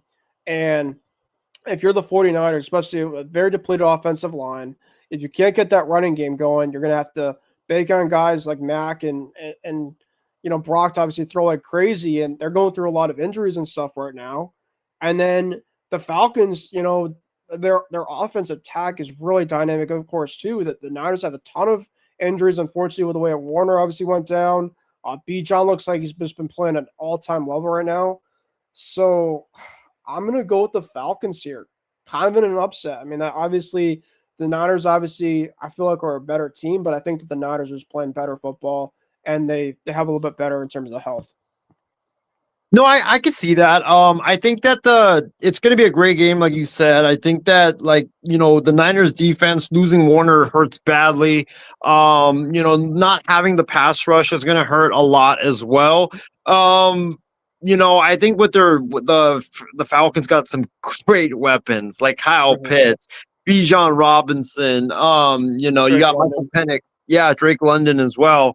Mhm. So I think it's going to be like an offensive affair between these two teams. I think Falcons have a really good defensive line, but my biggest concern with them is can they cover in the secondary? And I think Mhm. that having Brock Purdy back really helps because he's able to, run around, extend plays. That's why I said earlier, like it's important that his toe is 100% healed because if he's like what he was in that Jacksonville game where he can't move, then oh boy, you're screwed because he's going to be a deer in the headlights for you. So I think it's going to be close, but sadly, I got to pick the Falcons as well. I, Oh, yeah, I'm gonna go with the upset wow. Okay. as well. I just think losing Warner really hurts for the Niners. I don't know if Brock's 100%. That's the thing, and like you said, the Falcons are a team that blitz a whole lot. So Yeah. I don't know if our offensive line can't protect Purdy, and if they can't, and he can't run around, then it's No. going to be a long night for the Niners, and we can't stop the run right now. Like the Buccaneers were running the ball like crazy against us. Baker Mayfield was throwing the ball down the field. He had all the time in the world. I expect Michael Penix to have all the time in the world to throw the football down the field. It's going to be a close game, but I think the Falcons are going to sadly torch us in that final drive, and they're just going to drive down the football field and win it with a game-winning field goal. So it hurts me, Ben. It really does, but I got the Falcons pulling off the upset at Levi, same like you. No, it's fair because you see like the way that they did against Josh Allen. Josh Allen does not get rattled much, honestly, at all. And he looked like he was rattled like we have not seen in a long period of time. And you got to give credit to Jeff Ulbrich and what he's been able to do with that Falcons team, Raheem Morris, obviously, and that culture there. So it should be interesting. But yeah, the Falcons, I think we're both going to have it via an upset. All right, Monday Night Football. We got 2 games on the slate. The early game, Isaiah, is going to be an absolute classic. You got Tampa Bay at Detroit, Baker Mayfield against Jared Goff. Those two offenses going at it. Now, the Bucks obviously are very depleted in their skill position group. No Bucky Irving, no Chris Godwin, and Emeka Buka is doubtful. they'll be getting Mike Evans back more likely than not. So I think that's a big boost for them. They also had some pretty impressive guys come in and do some good things against your Niners. Tez Johnson with an incredible catch. Looks like he has a little bit of speed. They also have Kadeem Johnson, I think his name is. He had a touchdown in that game as well, too. They obviously still do have Kate Otten. So they still have some guys that are complimentary. Obviously, getting Mike is big. So it's not like they don't have anybody. And Baker's obviously playing still really, really well no matter who's out there. Rashad White's obviously still out there, too. Sean Tucker obviously kind of gives them a little bit in their backfield as well, too. So they got some guys. It's just a matter of when they get their other guys back. I mean, they could be honestly the best team in the NFC when it's all said and done. There's a very, very good team over there in Tampa. You're going to Detroit, though. The Bucs are 5-1, but you're going to Detroit, and Detroit's a phenomenal home team. Especially too with the Lions. They just had a very high intense loss against the Kansas City Chiefs. They probably want to have a big bounce back game. The Bucs have been riding high for the last couple weeks of the season. They're kind of due for a little bit of a letdown. So with that being said, I'm going to go with the Lions here to win, but I think it's going to be a very, very good close game. Oh, this is going to be a really good game, like you said. The Lions, I think, are the better defensive team than the Bucs. Although the Bucs aren't that bad when it comes to defense, but there's going to be a shootout, no matter how you put it. I'm gonna. Oh, this is tough. I know having Mike Evans back really helps the Tampa Bay Buccaneers, but Detroit, Jared Goff's been on a heater recently. They're able to run the football and just be physical, but the Buccaneers are really good at passing the football, so I could see them just dominating in the air. I'm going to go with the Bucs. I don't think that the Lions corners are able to hold up against that vaunted Bucs passing attack. And the Bucs just go off, but it's going to be a really fun battle between these two elite teams in the NFC. And I think it's going to come down to another game that's going to come down to the wire. And I think that give me the Bucs to win that game. Last Monday game, again, Monday night slate at 10 o'clock. The Texans at the Seahawks. The Seahawks right now are coming out a 3-point favorite. Over-under is 41. There's going to be some rain reportedly in the forecast in this game. So I think that the pick that I have more confidence than ever in this game. I'm rocking the Seahawks. The Seahawks are at home. The Texans don't have a great offensive line. CJ Stroud, granted, he's played really, really well as of late, but he won against the Titans and the Ravens, two horrific pass defenses that he's gone against. I think that he has another game where he's going to have to on the run like crazy. He's going to be getting hit a lot, and the weather conditions I don't think favor him at all. And I think that the Seahawks are going to be able to run the football and be able to control that clock. So I'm going to go Seattle here to win against the Texans. I agree. I think the Seahawks actually are going to be they're more equipped for this weather, rain weather, with the wind and stuff like that. CJ Stroud hasn't been impressive this season. I know the last couple of games he has because he's been playing teams that, like you said, that just can't get after the quarterback, just not that great defensively. But I think that with Mike McDonald, he's a genius, especially on defense. So he's going to be able to dial up some plays to get CJ Stroud rattled in this game. And then with the Seahawks, like they're able to just run the football, manage the game with Sam Darnold, and Darnold just make like 2 or 3 good plays to be able to win them the game. I think that's how they're going to win it. So, even though I hate the Seahawks, I gotta pick Seattle to win this game. All right, and that's going to do it for the Week 7 matchup slate. I have all the picks specifically in my notes. So obviously when it comes to next week, we will declare in terms of who wins between our two teams. So it should be a hell lot of fun there.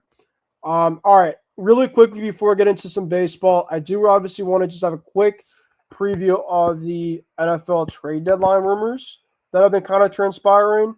There's been kind of a lot that's been kind of floating around, and I just want to kind of get your overall thoughts with a couple weeks to come. I think it's November 4th, November 5th, right around there.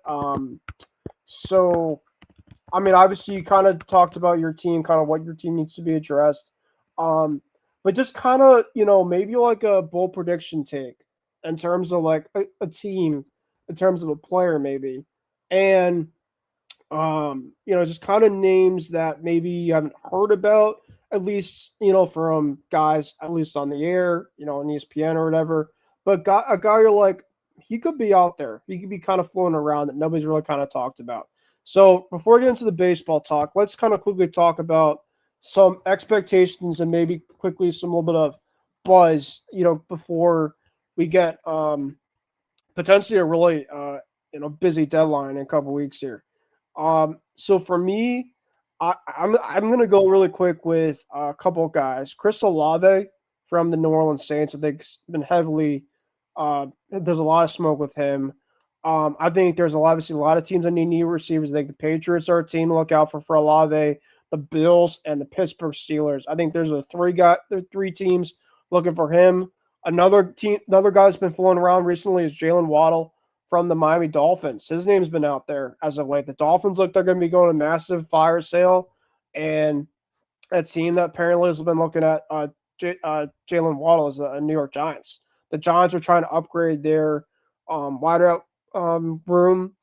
And then for the Patriots apparently reported trying to look at a couple of guys in the running back position, and one guy that potentially that they might be looking at is Breece Hall from the New York Jets.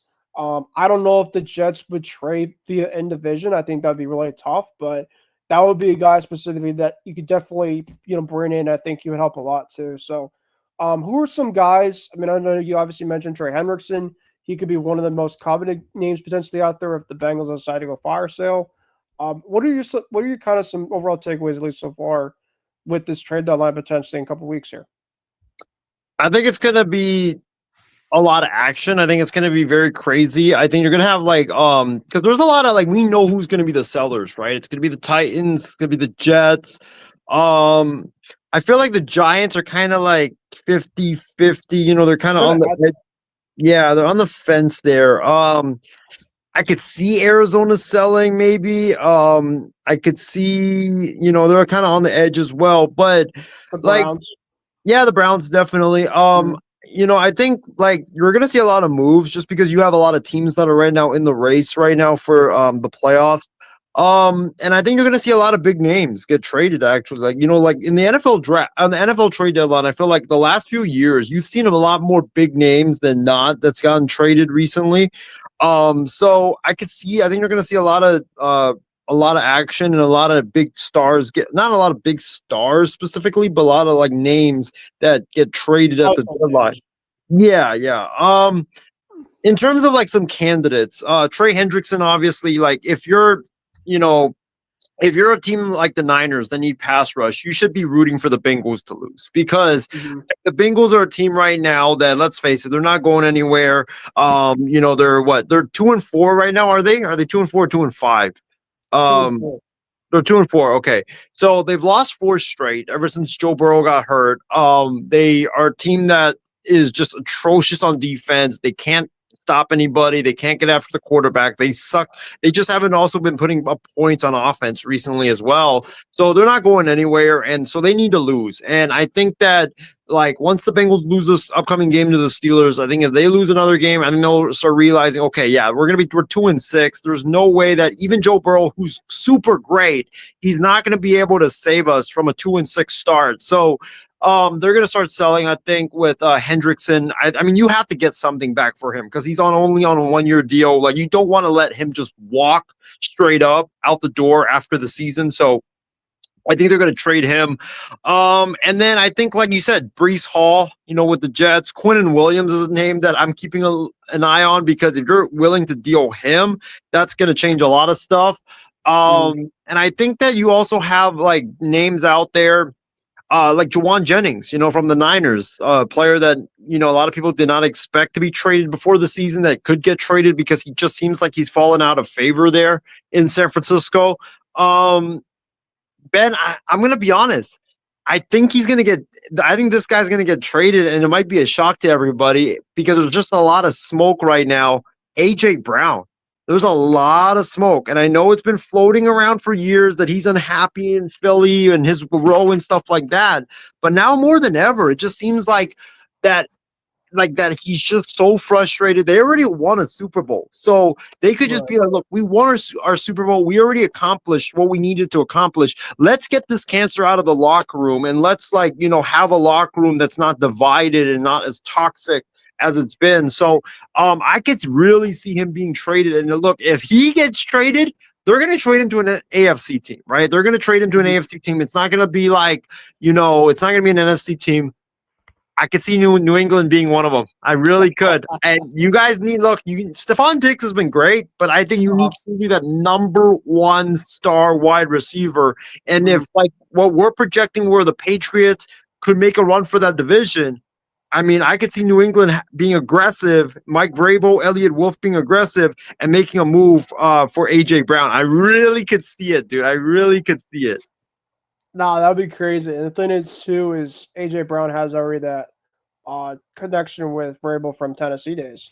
So that's obviously maybe potentially another thing, too, to look at. That's right. I forgot about that. We'll see. There's going to be a lot of names that are going to be floating around coming up. I also need to make this point. Please, God, Philly, do not trade him to Kansas City. Do not do that. Do not freaking do that. Because if you do that, like the whole world is gonna just be down on you. I don't think Kansas City just has so many weapons. I don't see that happen. I think Buffalo, though. I think the Bills could be a really fascinating team. They kind of need a little bit of a jolt on the receiving core right now with Khalil Shakir and a couple others.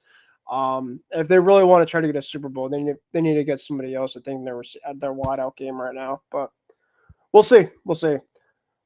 All right, let's transition over to baseball. This is probably going to be our last segment of the show. I will probably say the NBA for next week, or maybe potentially this weekend. We'll see.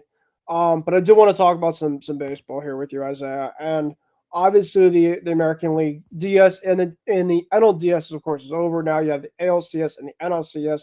I don't know how much you've been watching really a Bowl Championship Series at all.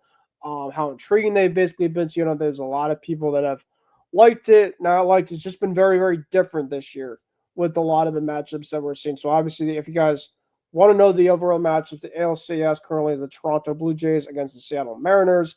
The Mariners are obviously trying to move on to the World Series and trying to win it for the first time ever. The Milwaukee Brewers are currently down 2-0 in the series with the Dodgers, but for whatever reason, if the Brewers came back, the two teams that would go against each other, the Mariners and Brewers, which I think a lot of people in America want to see, because both teams have never obviously won it. So they're kind of an intriguing matchup there. But right now, currently in the series, you have the Mariners are up 2-1, which I think is kind of surprising, kind of given kind of the way that the Blue Jays really kind of handled the Yankees last round. And then the Dodgers right now are currently up 2-0 against the Brewers. So I obviously want to kind of get you quickly into the overall recap, at least so far. So the Mariners defeated the Blue Jays in the first two games in Toronto. Really, really surprising. The Mariners really just put it on in the first couple of games. A lot of homers. Cal Raleigh obviously having a big homer against Gossman in the game one. And then in game two, Trey Savage got absolutely just lit up. Julio Rodriguez, who had a big game last night as well too. He had a big homer in game two. Blue Jays really just couldn't score. They just felt like a team that kind of felt dead in the first couple of games after really scoring a lot in that Yankee series. And then in game three happens, J-Rod gets a big homer to start the game against Bieber, and Blue Jay fans are basically saying, well, here we go again. It looks like they're going to be down 3-0. Looks like the series is about to be over. And then all of a sudden, the Blue Jays bats. Andres Jimenez with a 2-run homer to tie the game up, and they basically kind of didn't look back from there. It seemed like Andres Jimenez kind of was just kind of their jolt tonight or last night now. George Springer, Vladdy, a lot of the guys that really kind of didn't get going the first couple of games, and a couple of guys that really, played well in the ALDS, who had some slow starts in the first couple of games. Those bats came alive in that third game tonight. The game last night, Shane Bieber pitched pretty well for them. He had a rocky ALDS start against the Yankees. So the Blue Jays really needed this game. They needed a game like this offensively. So we will see. Game 4 is going to be happening tonight. You got Max Scherzer on the bump. You got Old Man Max taking on Luis Castillo. Castillo's been very, very good for them recently, for the team. But what's your overall reaction so far with this American League Championship Series between the Blue Jays and the Mariners? Ben, before I get into the American League Championship Series, since we're talking about baseball, let me just say this, that last week I got a clear reminder that sports is absolutely cruel because you guys all know my NL team is the Phillies, and the Phillies on Thursday looked like they were gonna beat the Dodgers. Dodgers were like, let's face it, they were begging to give away that game.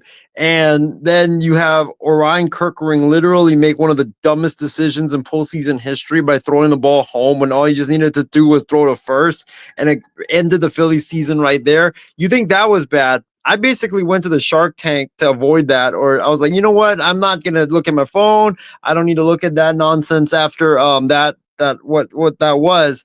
And then the Sharks lose in an even worse way. Like the goalie literally missed catching the puck when it was bouncing right to him and it goes into the net. Like, and I'm like, you gotta be kidding me.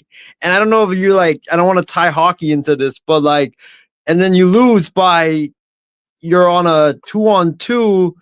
The goalie comes out because he wants to defend a guy that has a defender on him and basically gets a wide open net. So yeah, yeah. So if you think like I thought that, Ben, I thought I was gonna escape the horrendous Orion Kirkering play, and literally I was in the arena for one of the most laughable, like horrific things that's ever happened in hockey. So yeah, sports is cruel. But going away from that for a little bit, but yeah, my thoughts on the ALCS is I think it's been very fun. You know, it's a new series now. The Blue Jays have woken up. Like everybody, including myself, thought like, look, after Toronto went down 2-0 in Toronto, Seattle's got great pitching. The Blue Jays got a great lineup. It's basically best offense versus best defense in this series. And I thought, look, when the Blue Jays went down 2-0 today after Julio Rodriguez hit that home run, I was like, yeah, it's over. Because you could just tell the crowd was into it. The Blue Jays didn't have any momentum whatsoever. And like we've seen in baseball this postseason, all it just takes is that one great moment to wake a team up. It did with the Yankees. Like I know the Yankees lost game 4, but Judge's home run to tie the game off the foul pole, that woke the Yankees up that game. It all just takes that one moment. And you saw with Andres Jimenez making that or that 2-run homer, that woke the Blue Jays up. Vladdy got going, George Springer got going, and that offense just woke up, and they needed that because you cannot go down 3-0 in a best of 7. I know like a team has come back from that, but it's, you know, it's rarely done. And so yeah, your team, obviously, but it's rarely done. So now we have a series. We got game 4 tomorrow in Seattle. You know, Blue Jays are going with Max Scherzer. The Mariners are countering with Luis Castillo. It should be a good matchup because Scherzer's actually been decent this year. He hasn't been like vintage Scherzer, but he's been okay.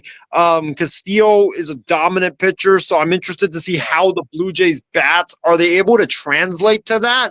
But yeah, it's going to be interesting. I think that that George Springer, Vladdy, they gotta, you know, get going early in that game because if you get down against Castillo, it's over. Like Castillo's that dominant. Yeah, it's a wrap.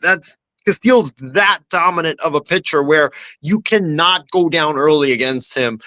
So the Blue Jays got to pour it on early in that game tomorrow against the Mariners.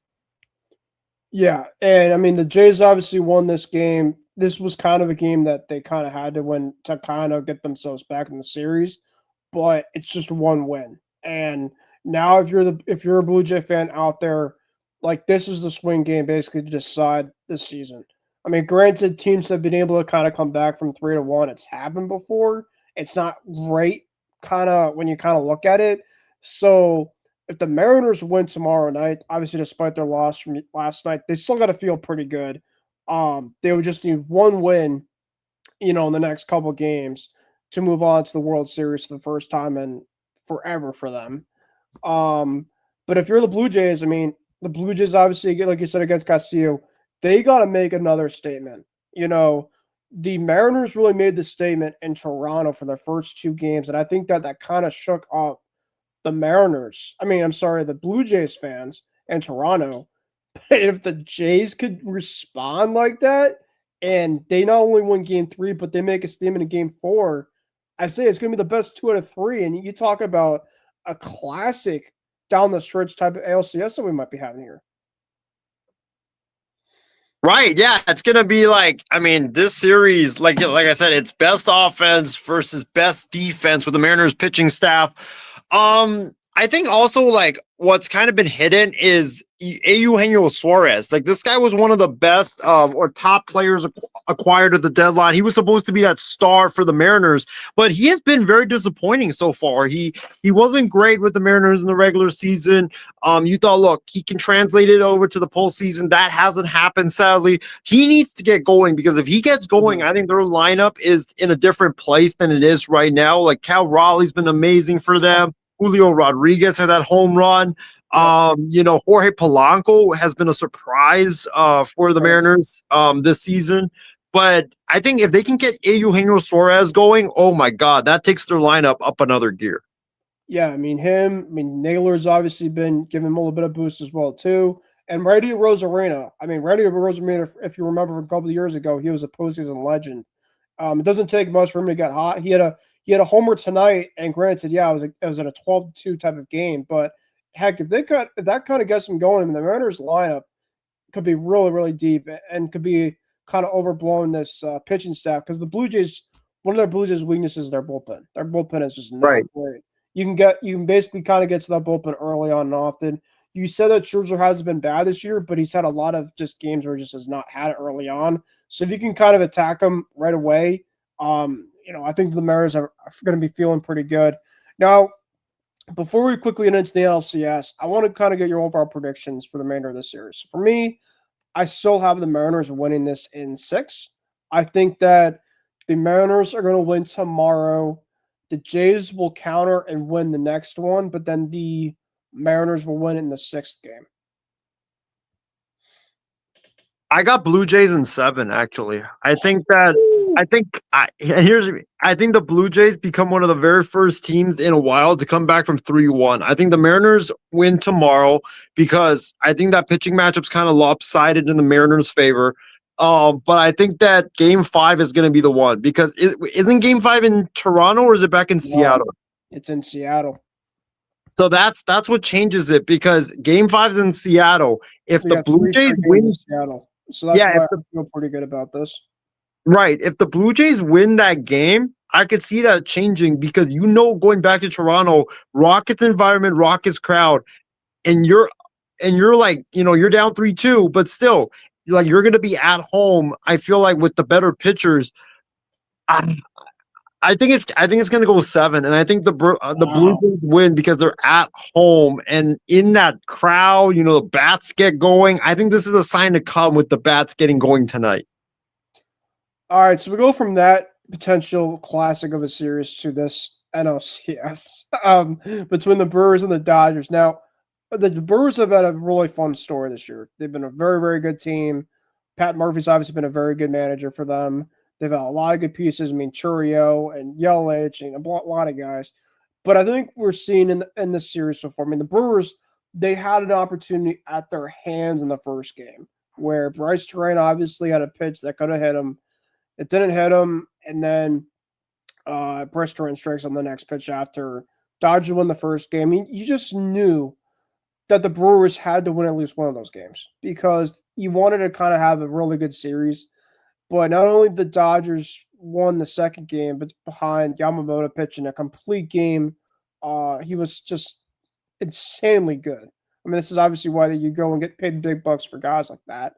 And Blake Snell was tremendous too. Blake Snell has been one of the best postseason pitchers this year that I feel like a lot of people have been talking about. He's been absolutely incredible for the Dodgers in the postseason. You have between him and Yamamoto pitching like this, it's so tough for the Brewers to be able to put up any type of offense at a consistent rate. But the Dodgers only scored 2 runs in the first game, and they found a way to win. And the Brewers had to get that game. They had to seal that game, and they didn't take that game. And now you're down 2-0 going back to LA.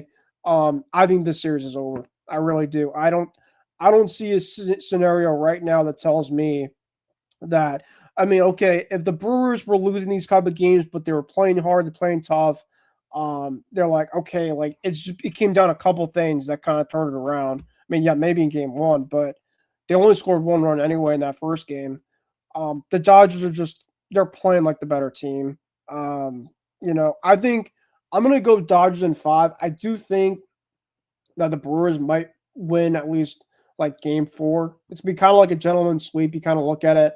It's gonna be probably like that Magic Celtics type of series, maybe. It just kind of has that vibe where you just kind of know that one team is just kind of just the superior type of team. It's just kind of the only matter of like how many games it's going to happen in, right? So I think that this overall type of championship series is a lot more of like we kind of know what's going to happen compared to the Jays and Mariners series. That one's going to be kind of more of like up in the air, depending on kind of what happens in the next couple games here.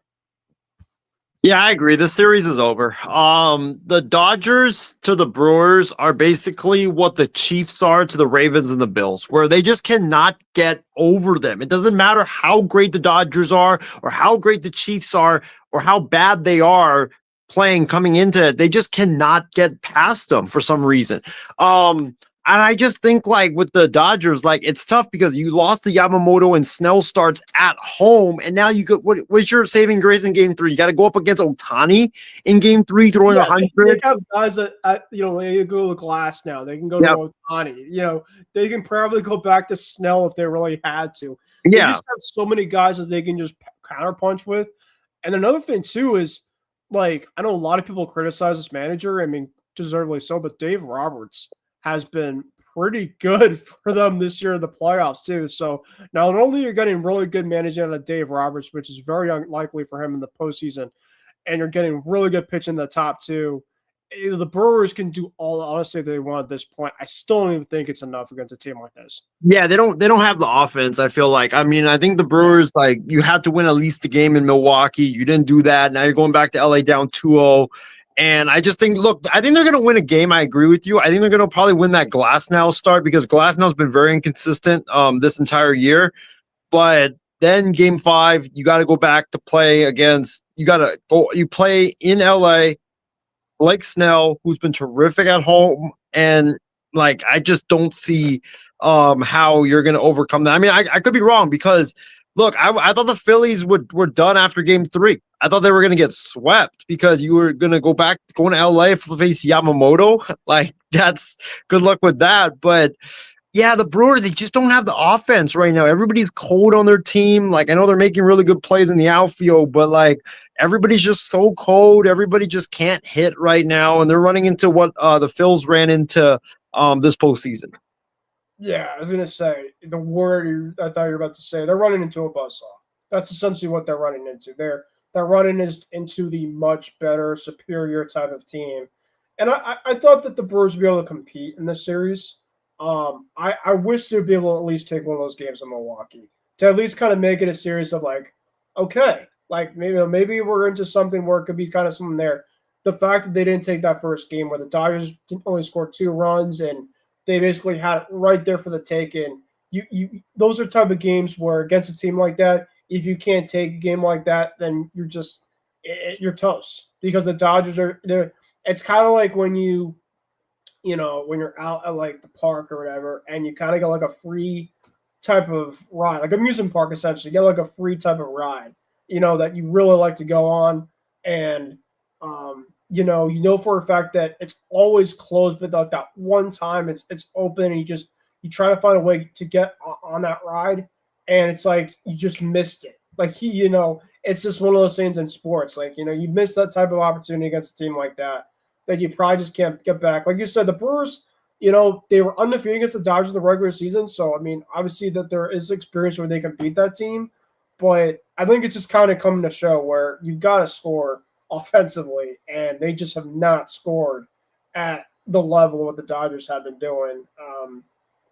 Even in the game where the Dodgers only scored 2 runs in the first game, but they didn't take advantage of their opportunities. So yeah, Well, What's your final prediction, by the way, in this then series? keep in mind, Otani hasn't done anything this series. Like, Which is the biggest thing too. yeah, I was going to get to that. Shohei Ohtani, for a generational type of talent, and of course he still is. Don't get me wrong, but he's basically putting up an Aaron Judge like performance in October of what we've seen in the past with him.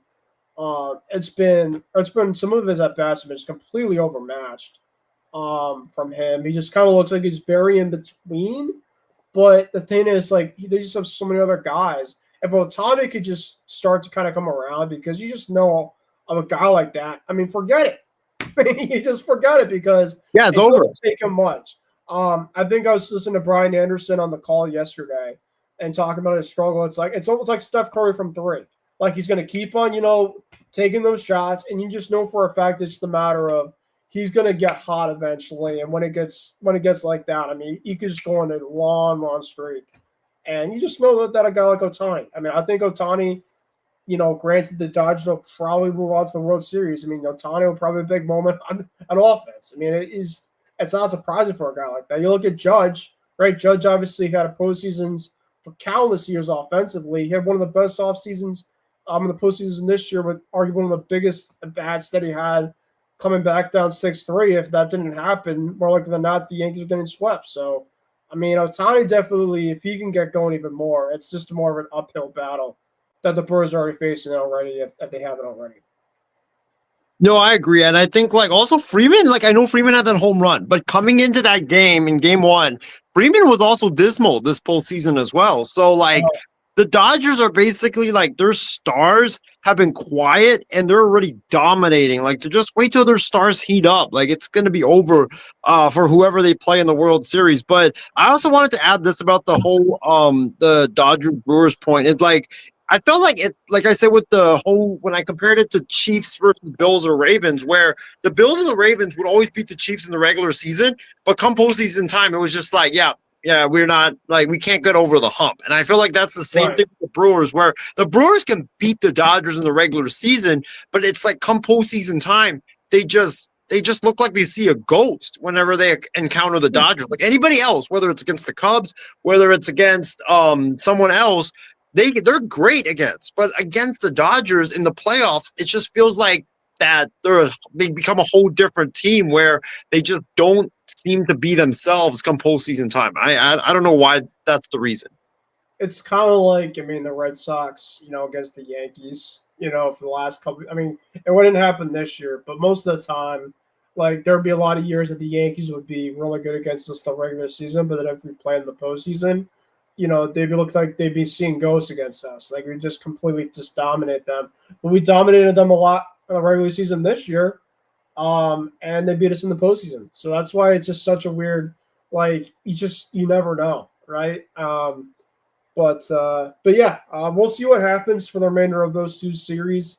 I'd say by the time that we come back on here, we might have a pretty good idea in terms of if any of the series, number one, are over, or number two, if we got to kind of go more into deep detail about that. But I'd say that's going to do it. I just want to thank you once again for coming on. Like I said, it's been a long time coming to have that show back on here. And I'm glad to obviously have this back on here. Hopefully we can kind of get this back on the map. Is there any type of thing that you wanted to make announcement-wise before we have our final thoughts? Yeah, I think we're gonna from now until the middle of November, I'm actually off on weekends, so I can actually watch some football on the weekends, which is great. Yeah, which is very rare that I get weekends off, but I'm able to get weekends off. So I think we're going to probably do Extra Point every Sunday night after Sunday Night Football. So I think that's what we're going to be doing. So tune in for that. And next Monday, or this upcoming Monday, we may do an NBA preview show, because I know we always do it before. Yeah, we always do it before our the season starts. So we may do like an NBA preview and prediction show this upcoming Monday. So tune in for that, because that's going to be fun if we end up doing that. We got to talk some hockey too. Oh, yeah.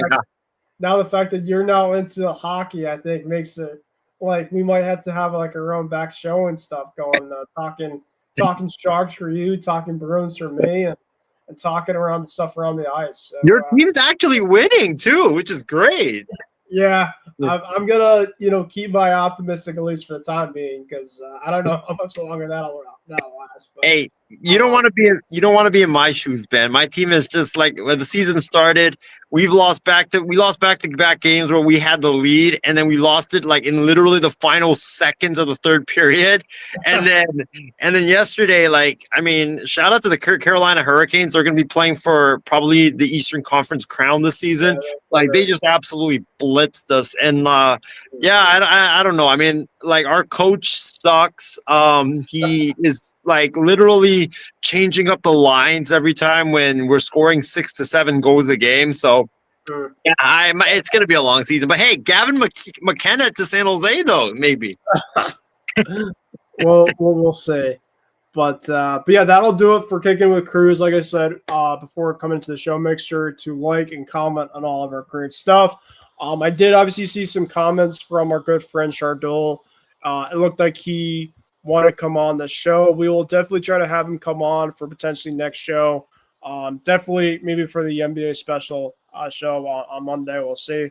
But yeah, thank you once again, guys, for listening to Kicking with Kruse. Isaiah, is there anything else you wanted to say? Yeah, if I may add one more final thought, like actually two more. So the first one is prayers go up to Drew Aller, because that was a nasty injury that he suffered against Northwestern. I watched that game when he turned that ankle, and just like the way it did, it was just nasty. And the way that he's gonna fall from potentially being the number 1 overall pick to potentially not even being drafted, I mean, that's really tragic in of itself. So prayers go up to him. And Ben, like I said, like, isn't it like this is like we always talk about, like, I think this is probably like the best time of the year in sports, because like you got baseball postseason, you got the NBA starting up, you got hockey going on right now, you got the NFL in the swing of things, you got college football. I mean, I was talking to Steven today, and we were both saying like college football is going to be wild, because you got the entire season playing out the way it is, and then you got the coaching carousel. I mean, we've got Penn State freaking open for the first time in like decades. We've got Florida, we've got potentially opening, like a bunch of blue blood jobs are opening, and then you got like the fall, just the smell of fall in the air. Like it's starting to become cold in the Bay Area. I don't know how it is. Yeah, it's cold. Oh, we just got. I'm already getting my snuffles right now with my allergies. So when that happens, you gotta know. It's gonna be coming around now. So I've been breaking my winter coat out now. It's yeah, it's been definitely that time of year. I do like it though. I do like it. We got our first rainstorm the other day too. Like it was just we had it too. Yeah. We had stuff going on here. So yeah, I think the whole round got it. I will say this too. Before we do call it, the World Cup is gonna be coming next year, and so hopefully maybe we can get some coverage about that. Time will tell about that, because that's obviously something that's going to be absolutely incredible. We don't really talk soccer on a show like this, but I think for, that might be an exception for a thing like that. And the MLB World Baseball Classic in March. So baseball fans, yes, sir, you don't have to wait until next season to get some great baseball action, because the World Baseball Classic, for baseball fans that have not watched that, it's one of the most epic, intense things out there for baseball fans.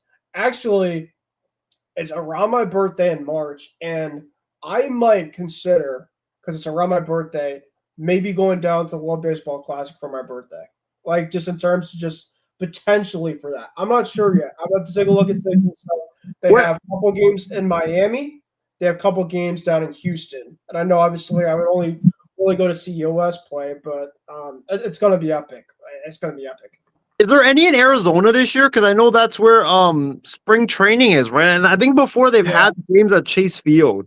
I don't know. I can get back to you about that. I do know, though, Miami and Houston are the two spots for at least in the U.S. as of for right now. But that's going to be absolutely electric for sure. Obviously, the offseason stuff for baseball course after with the winter meetings and stuff in December, but then you have that. So a lot of stuff, of course, like you mentioned, Isaiah, October is one of the best peak months of the sports world, the calendar, and that's why, too, to make sure to like our stuff on this show, because we're going to be getting some more stuff for you guys down the road in the next couple weeks. So without further ado, thank you guys once again for joining Kicking with Kruse. I'm your host, Ben Kruse, alongside my co-host, Isaiah Leon. Have a great, Wednesday? Yes, have a great, now it's Thursday. So hopefully you guys have a great rest of your weekend. Enjoy the football, enjoy the rest of the baseball, enjoy the college football, enjoy all the great sports and all the great stuff around. Be safe. God bless America. Have a great night, guys. Oh my God! Take goal to go from the 2. Toss sweep one for James White. Puts it up to the right arm. Puts it upfield. Driving forward. Diving to the goal line. A touchdown and a title for the Patriots. I can't believe it. Play clock at 5. Pass is intercepted at the goal line by Malcolm Butler. 45 remaining. Tatum drives down and throws it down. Bases loaded. 2 out. Hard hit to right. Back at the wall. Tie game. Big Poppy. No icing. For the first time in 39 years, the Boston Bruins have won the Stanley Cup. Anything's possible.